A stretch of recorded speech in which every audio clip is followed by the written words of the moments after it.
to inform others that you're on your way, that you're moving through.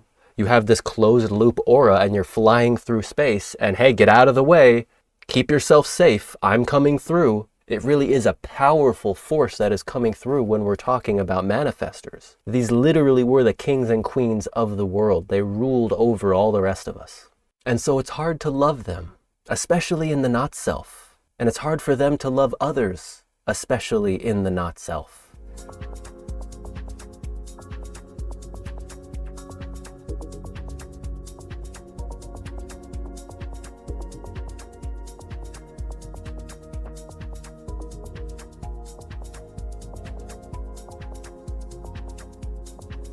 I just don't.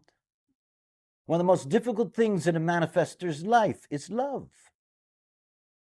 You see, they don't have a natural way of connecting to another aura. And what that means is that psychologically, love becomes something very complex and often difficult. There is no sense of being bound to somebody, truly connected to them. The aura doesn't permit it. I mean, when I think back to my childhood and my relationship with my mother, and you know, there's this mother with this manifestor child, and I was her baby, you know, the last of her children, and I knew she really loved me. But you know, she could never get near me. I mean, it was just not possible. And you know, you think about the psychology of that. How difficult that can be. What it is to carry one of these things. And you see, this anger is something that is a chemistry. And it's this old inheritance from the past that says, hey, I used to run all this. You want me now to genuflect? I need your permission? I mean, you know, it must have felt like for the first kings who had to give up their power to an elected whatever. Really? Them? They're going to rule? I'm going to ask their permission? Boy, is that tough. And you see, the other side of the manifestor's anger is what their signature is, what their goal is. We're here to find peace. It's what we want more than anything else. Peace. We don't want this resistance. I mean, I live in a bubble. I come out of my bubble maybe once a day for short periods of time. You know? I live in a bubble where I do not have to deal with the natural resistance. I'm not talking about people you know. I'm talking about what it feels like for me to walk into a crowded cafe. What it feels like with this aura.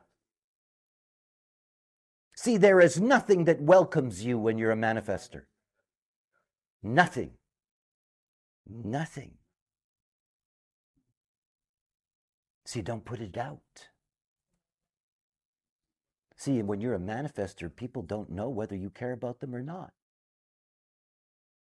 They don't know whether you love them. They don't know whether you like them. They don't know whether you respect them. They don't know any of that because they don't naturally feel it.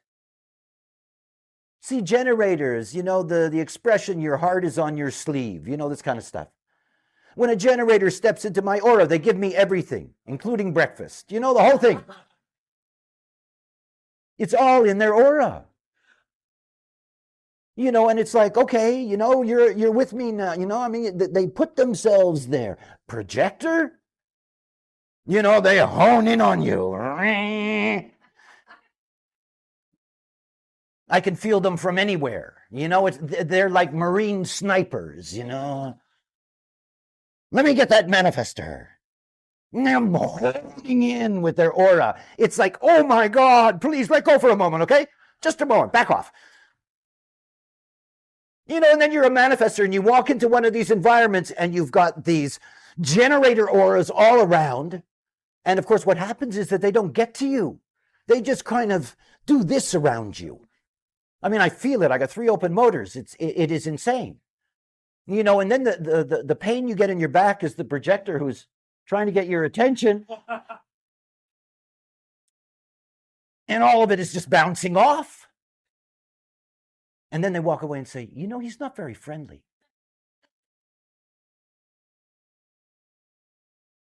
You know, it doesn't, it's sort of hard to get access, right? You know, it's hilarious. It's the aura.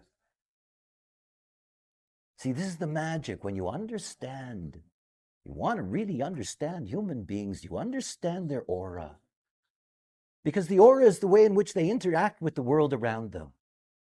And manifestors don't interact. You know, when we're doing it, it's really a job. You know, it's easy for me up here. I have aura distance. I'm in my own little space. You know, I'm up in the air, you know. So to be a manifestor is to have that closed off and repelling aura that Ra was just describing in that clip right there. It really is something else. You know, 70% of the population has an open and enveloping aura. We are generator types. This means that everybody around us is part of what's inside us electromagnetically as the result of our aura. We actually have this electromagnetic relationship with all the energy around us. And each one of us has a different relationship. And the open enveloping aura of the generator brings everything in, whereas the manifestor is very different. It's like this big hand up, no, stop, back off, go away. It's literally repelling on the fundamental level. This is body chemistry. This is body language. This is the subtle field. These are things that are not always so easy to put into words. And yet they're always repelling others away. It's like they've got this vortex that comes out and it feeds back into themselves in a closed loop. The loop of the energetic field for the manifestor is much more closed off than that of the generator, and especially than that of the projector, who penetrates into the core of another being. It's a little bit more similar to that of a reflector.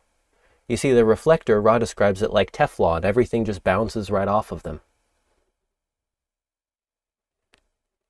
And yet the manifestor is here for impact. The manifestor is here to see what makes the difference. And I believe that's why Ra learned the power of asking permission, the power of informing, and what that relationship means for the manifestor.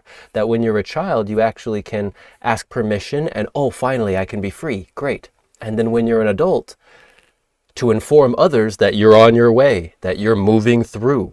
You have this closed loop aura and you're flying through space, and hey, get out of the way. Keep yourself safe. I'm coming through.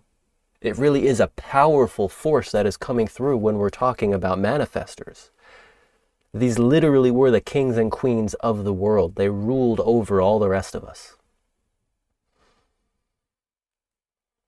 And so it's hard to love them, especially in the not-self. And it's hard for them to love others, especially in the not-self. When the mind is ruling your life and you listen to every thought that goes on in your head and you identify with what's going on in there and base decisions on what's going on in there, oh my God, the horror stories that occur. The fact that you can't actually penetrate into my core, and you never will if I was a manifestor. When it's not about that, when you can accept, yeah, they're closed off, you know? Those manifestors, they have their own space. And even if you're right up next to them, even if you're close and intimate with them, they still have their own space in a way that is different when compared to the generator, the projector, and the reflector. And the reflector is a whole different world. Their relationship is more so with the program at large rather than any other individual person. They're really looking at a big picture. Whereas right now we're talking about the manifestor and the nature of their impact. The nature of the way in which they can see what makes a difference. And so hopefully they let you know on the way. And if you're a manifestor, please let other people know. Do your informing. Other people will take to you much more kindly if you do. If you have a manifestor child, if you can accept within your mind that you'll never be able to be as close to them as you would a generator child, you'll find a lot more peace in your own heart in accepting that they're different, they have their own way, and you really need to be able to give them space. And when they ask for permission, you know that's a good sign. If you can train them to be polite, that's wonderful. They'll have a much better life in this world. Because anger is a powerful thing. They're here to make an impact, and that anger comes from when the impact is not the way of preference. And when the mind gets identified with all that stuff, then they can have this raging ball of fire that they can just throw at you at a moment's notice, and you don't even know what's coming. Especially if they're an emotional manifestor. Then they don't even have clarity with why they're angry necessarily. They're simply feeling so much, and then it has to come out. It has to be made manifest. You see, this throat center, which is key for the manifestor, is all about communication and transformation. And so if they don't communicate, they're probably going to have a bad time. If you have enjoyed the show and would like to learn more about how all of this applies specifically to you, then kindly refer to the link in this video's description, Private Consultation. Here, we can dive into all of the details together in a recorded call. May your signature vibration of satisfaction, success, peace, and surprise find you in a good way.